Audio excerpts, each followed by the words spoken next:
लहसुन प्याज खाने की आदत ने करवा दिया तलाक। मामला गुजरात के अहमदाबाद का है। पत्नी लहसुन प्याज नहीं खाती है, जबकि पति को खाना पसंद है और खाने पीने की इसी विपरीत आदत ने 11 साल की शादी तोड़वा दी। दोनों के बीच तलाक को लेकर 12 साल तक मुकदमा भी चला। चलिए विस्तार से आपको बताते हैं कि हुआ क्या। दंपति की शादी साल 2002 में हुई थी। मामला अहमदाबाद का है। पत्नी स्वामी नारायण संप्रदाय की अनुयायी हैं और इसी वजह से वो प्याज लहसुन नहीं खाती हैं।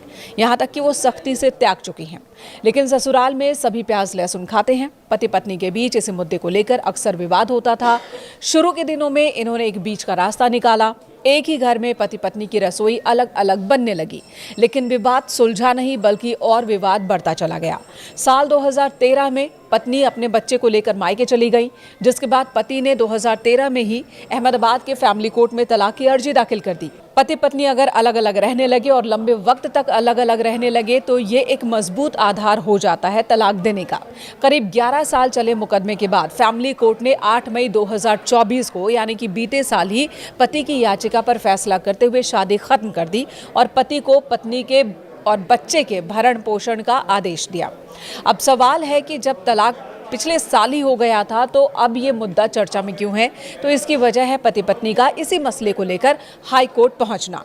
पति भरण पोषण देने के आदेश पर सहमत नहीं है और उसने इस आदेश को गुजरात हाई कोर्ट में चुनौती दी है, जबकि पत्नी ने भी फैमिली कोर्ट द्वारा दिए गए तलाक के फैसले के खिलाफ हाई कोर्ट में अपील की। ताज़ा मोड़ ये है इस मामले में कि पत्नी ने भी अब हाई कोर्ट से कह दिया है कि वो विवाह विच्छेद करने में उन्हें कोई आपत्ति नहीं है और वो शादी को खत्म करने को तैयार है। जिसके बाद जस्टिस संगीता बिसेन और जस्टिस निशा ठाकुर की बेंच ने कहा कि उपरोक्त बयान के मद्देनजर इस कोर्ट को अब तलाक के मुद्दे पर आगे गौर करने की जरूरत नहीं। यानी कि भले ही तलाक हो जाए, शादी टूट जाए, लेकिन लहसुन प्याज के मसले पर दोनों बीच का रास्ता निकालने को तैयार नहीं है, कोई भी कॉम्प्रोमाइज करने को तैयार नहीं है। यानी कि पत्नी ने भी ये जिद ठान ली है कि भले ही तलाक हो जाए, जो कि हो चुका है फैमिली कोर्ट में, तलाक आगे भी बरकरार रहे, लेकिन लहसुन प्याज को लेकर कोई कॉम्प्रोमाइज़ करने के मूड में ना तो पत्नी है ना ही पति। ना पति अपने खाने की आदत छोड़ना चाहता है, ना ही पत्नी इस बात को बर्दाश्त करना चाहती है कि ठीक है मैं नहीं खाती तो ठीक है पति खाए। खाने पीने का मामला पूरी तरह से व्यक्तिगत अधिकार है ये, लेकिन फिलहाल इसी मसले को लेकर एक पति पत्नी के बीच दूरी हो चुकी है, तलाक हो चुका है।